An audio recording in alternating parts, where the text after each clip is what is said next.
കഴിഞ്ഞ ദിവസം കുഞ്ഞുങ്ങളുടെ ഷൂട്ട്, ഒരു ഹോൾ ഡേ ഷൂട്ട് കഴിഞ്ഞ് ടയേർഡായിട്ട് വന്ന് ഒരു ചായ വേണമെന്ന് പറഞ്ഞ് വിഷമിച്ച് എന്നെ കെട്ടിപ്പിടിച്ചു. രണ്ടെണ്ണം വെള്ളമടിച്ചിട്ടാണ് വന്നിരിക്കണെന്ന് തോന്നുന്നു.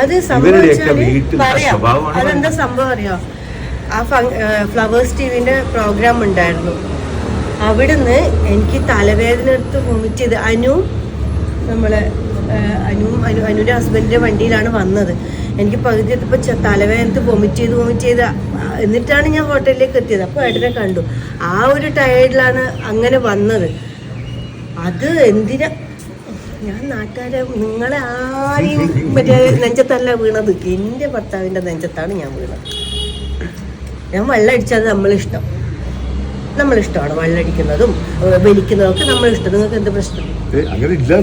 അല്ല ഇവർക്ക് എന്താ പ്രശ്നം? അല്ല അവര് അല്ലേ നമ്മൾ ചെയ്യുന്നത് നമ്മളിഷ്ടമല്ലേ?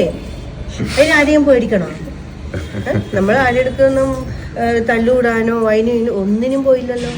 അന്ന് സത്യം പറഞ്ഞാൽ അത്രയും വയ്യായിരുന്നു. രാവിലെ തൊട്ട് രാത്രി വരെ തലവേദന ഇളകി ഞാൻ അവിടുന്ന് ലൊക്കേഷനെ പറയുന്നത് എനിക്ക് തലവേദന എടുക്കുന്നുണ്ട്. ആ വൊമിറ്റ് ചെയ്ത ആ ഒരു ക്ഷീണത്തിനാന്ന് തോന്നുന്നു. നമുക്കൊരു ആശ്വാസമല്ലേ നമ്മൾ വയ്യാതിരിക്കുമ്പോൾ നമ്മളെ ഭർത്താവിൻ്റെ ഒന്ന് ഹഗ് ചെയ്ത് കുറച്ച് സമയം നെഞ്ചത്ത് കിടക്കാന്ന് പറഞ്ഞ ഒരു ആശ്വാസമാണത്. അതില്ലെങ്കിൽ ഒന്ന് ചെയ്ത് നോക്ക്, അപ്പം നിങ്ങൾക്ക് മനസ്സിലാവും അത് ആശ്വാസമാണോ അല്ല അത് മോശമാണോ എന്താണെന്ന്. ചെയ്ത് നോക്ക്.